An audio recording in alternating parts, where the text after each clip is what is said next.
Oh, what's happening YouTube? You join me in this quaint little church in the middle of nowhere. Another little full throttle takeoff there on the CG. Yes, we're back out. This is the CG's first post-MOT trip of any sort of decent distance. I'm actually going to its first bike meet for a very, very long time. I'm heading back over to Bude bike night, my second time there. Eventually. And we're going to see how we get on. I've managed to fit the sat-nav just about. It's bigger than the dashboard, and one moment, there's a very slight incline. Let me just downshift a second. As you can see, I'm still having some issues with power and also with brakes, so I've plotted in onto the old sat-nav an extremely backroads route to stick to this sort of roads, basically, to avoid any kind of traffic ensnarements, hopefully. Again, a lot of these roads are complete, in fact all of these roads are going to be completely unfamiliar to me, but we'll see how that goes.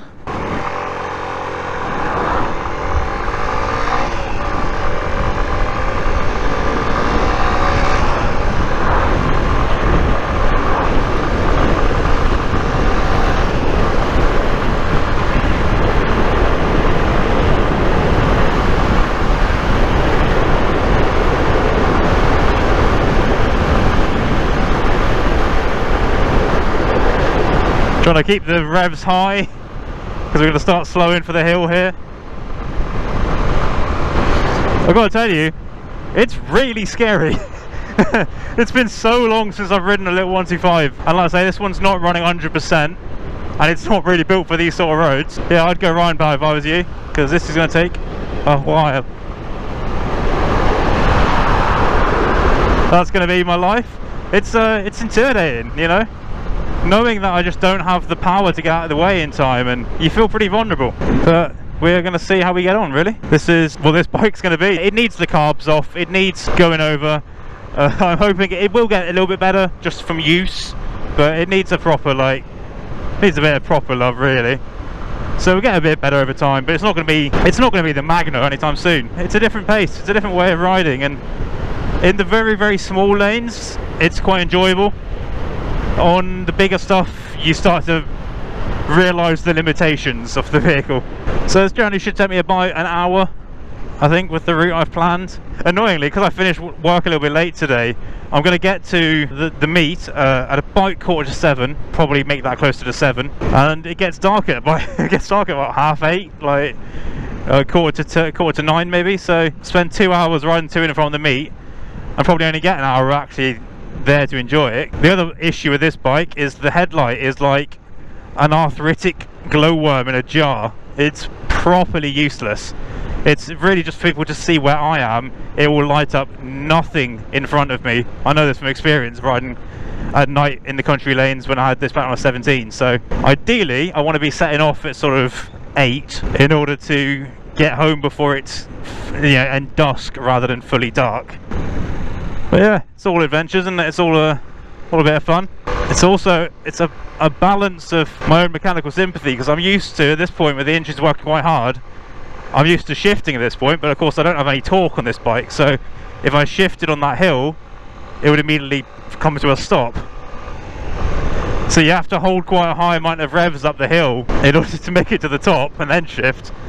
But I've got no rev gauge, so I don't really know what it revs to or what sort of revs it's doing. I don't imagine it's got any kind of over revving blocker or anything like that, even mechanical. So yeah, it's a little bit stressy, but hey, I've got breakdown cover, it's fine. Also the brakes, oh, 2CV, very nice. Yeah, also the brakes are pissing dreadful, and it all adds to the flavour. It all adds to the excitement. Got Bude bike night tonight. Tomorrow I'm going to be heading over to Chapter 1 at Damarel's, a couple of mates, so that should be good. I'm going to take the Magna for that one though. I want to actually get there before dark. Here we are, Splat again. So bits of this are the same route I took last time I came to Bude, and then bits of it I've made even more rural. And particularly the last bit. On the previous one I joined onto the is it the A39, A390, something like that, the one that's above the A30, and then went that way, but that's obviously a 60 mile an hour road. Thank you all. Old boy in a micro, he's owned that from new, I can guarantee it. They're nice little K11 micros. They customise quite well. They've got a good aftermarket community behind them. But anyway, yeah, that road's a 60, so it's a bit much for this little bike to handle. I'll say I can get about 50, 55 on the flat, but on the hills you're talking 25, 30 easy, which is not ideal really. It's not safe and it's not fun. And I don't like people like overtaking me in, you know, dodgy points and stuff, so I've got a very snaky back road to get there.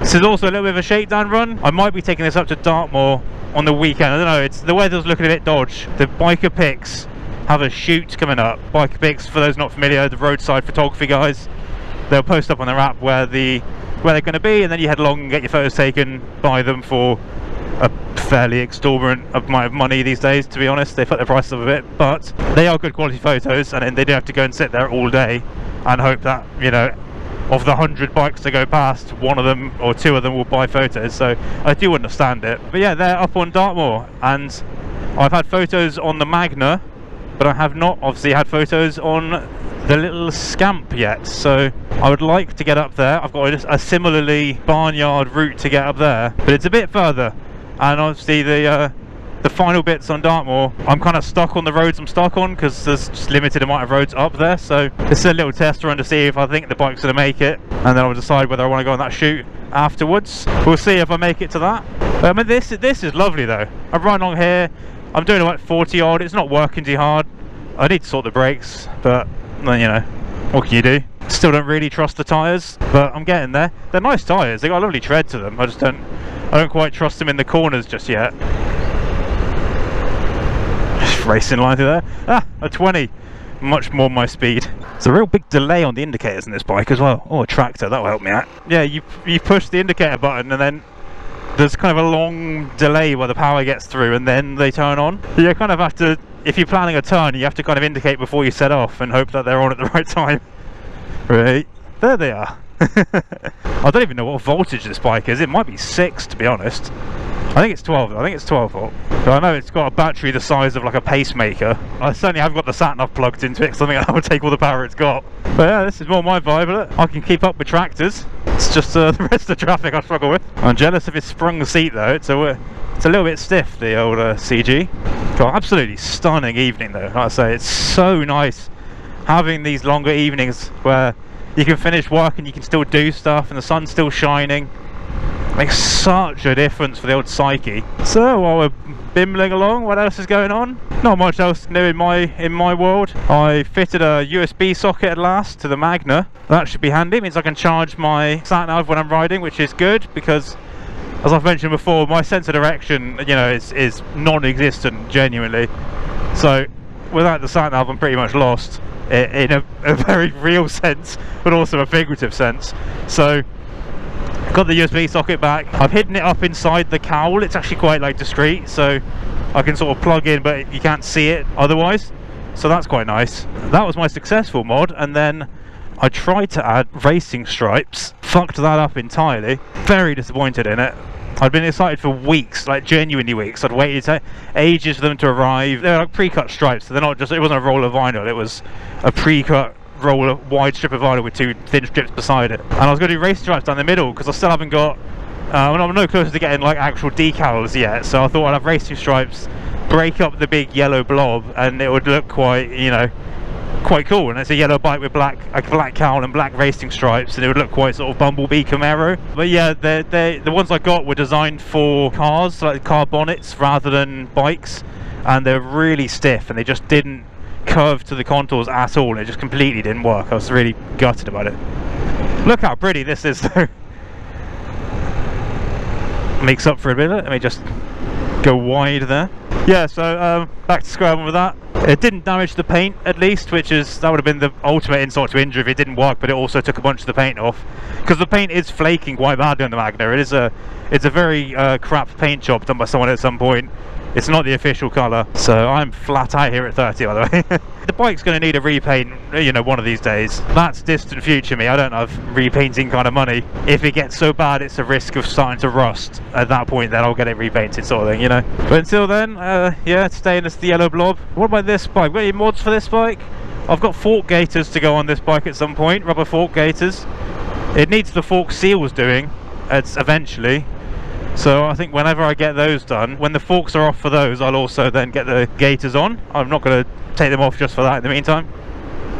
But that'll look quite cool. Bulk up the front a bit and also protect them because they are only, you know, wee little stanchions. I've got a new foot peg, rubber, like rubber for this side. The end's been torn off in a crash, but I'm waiting to put that on because I haven't decided if I'm going to get a new foot peg assembly yet. The bar across the middle is also bent, so like the left peg is backing up from where it should be. So I might try and bend it back. I might just buy a new one. Isn't this like 19 quid? Like it's less than 20 quid for a brand new, you know, bar, and then just stick the rubbers on. We'll get to that eventually. It doesn't need much. Now the rear passenger pegs are back on. Obviously I mentioned in my MOT video they turned out to be an MOT requirement, which I didn't know about, so chuck them back on. I'm a good boy. I'm all legal and good now, which is nice. But yeah, beyond that, this bike's pretty much sorted. I have to say the Backroads route is working a treat just now because the traffic down here so far has been very limited. I've not had anything behind me apart from that one major stretch that we went through. I've not had anyone behind me, and I've certainly not got anyone ahead of me apart from tractors and stuff. Obviously the downside of that is in summer that's going to get harder to do because obviously everything's going to be busier. We'll cross that bridge when we come to it, but by then I'll be more familiar and more comfortable with this bike by then, and the pace that I can realistically achieve on it, so I'm not too worried about that really. Well, it's 7 miles out now, so we're actually almost there. That wasn't so bad at all. So say my country route should spit me out just at the top of the entrance to Bude, so I actually just cross the sort of big road and then head straight down, and then once I'm in Bude it's all city stuff anyway, so that's absolutely fine. It's a very different vibe riding this. It's hard to explain really. It can be stressful, like when I'm thinking about the routes and when I'm on the bigger roads, it certainly is very stressful, particularly when cars are around. But once I'm on these sort of roads by myself, it's so much more, I don't know, it's so relaxing. More so than the Magna even. Like I'm riding along and I'm not thinking about throttle or anything because I'm just like basically just pinned the whole time, the whole way. And I find myself just like hand off, just like, you know, hanging out. It's like riding a bicycle. It's a very, like an innocence, you know? Oh. Well, look at that here, man. The places that you find when you take the scenic way and slow down a little. Yeah, it's good fun. You know, I mentioned before that the plan for this bike so far was just get it back on the road, enjoy it this summer, and then I think maybe next winter I might go a little bit further and take it apart and customize it a bit and mix it up and have some fun with it that way. I might not, you know, I might not also. Am I going to feel too attached to the sentiment of it being like this exact bike and how this looks and not want to change it from how it was when I had it as a kid? Or am I going to just be like, no, it's still my bike, but I can like change out parts and exhausts and everything. The one thing I'm not going to do is anything irreversible. That's the one thing I am certain of.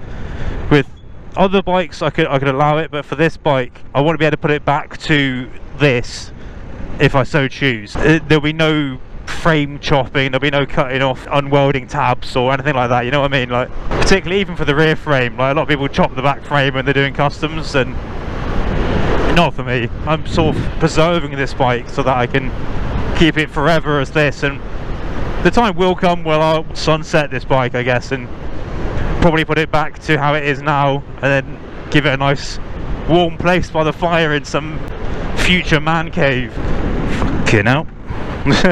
That's why you drive slowly on these roads. You're a massive fucking Chelsea tractor.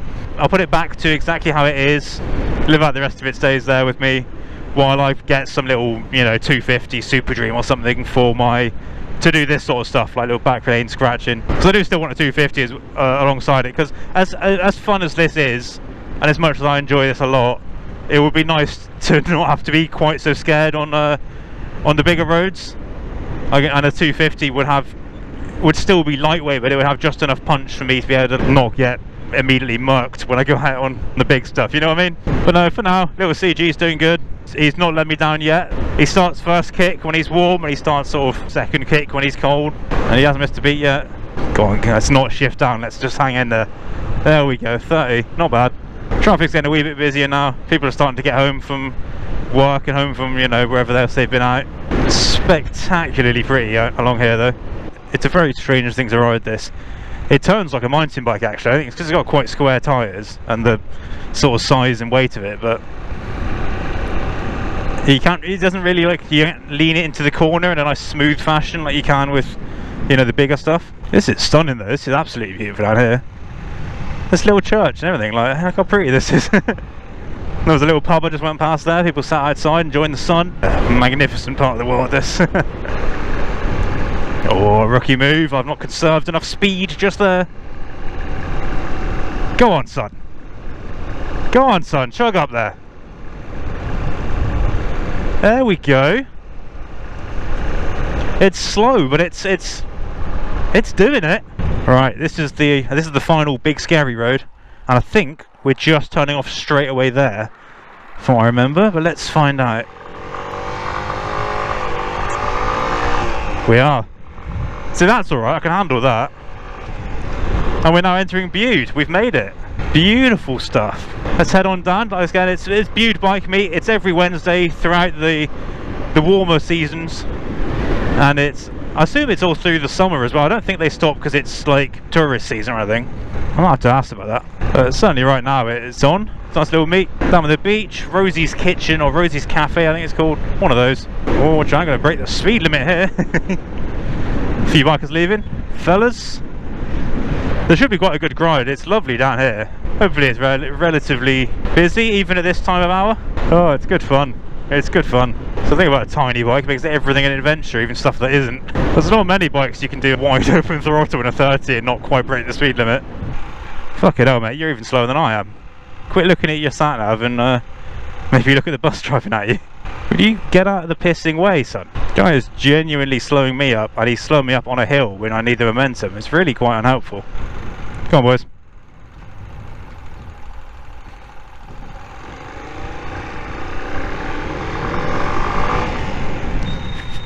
Are you what the fuck are you doing, bruv?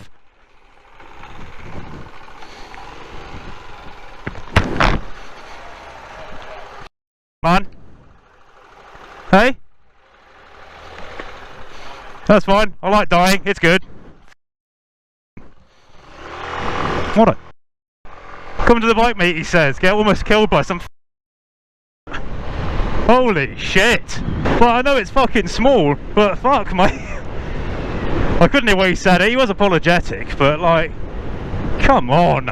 Oh well, good turn out at least. I'm like, this guy's coming in a bit pissed off. What's up with him? I want to go and punch something now. Let's park actually in there this time, shall we? Fuck it.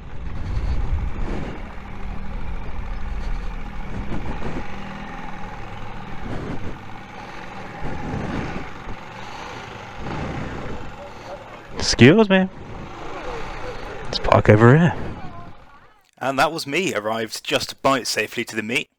I had a good time in the end, got chatting to a couple of the gents I'd met at the last one, and it was generally a good vibe. Apologies for no wrap up on the bike, but I'm splitting off the dusk ride home into its own video. Keep an eye out for that one in the coming weeks. Until then, as always, thank you very much for watching and ride safe, especially when vans are driving into oncoming traffic. Peace!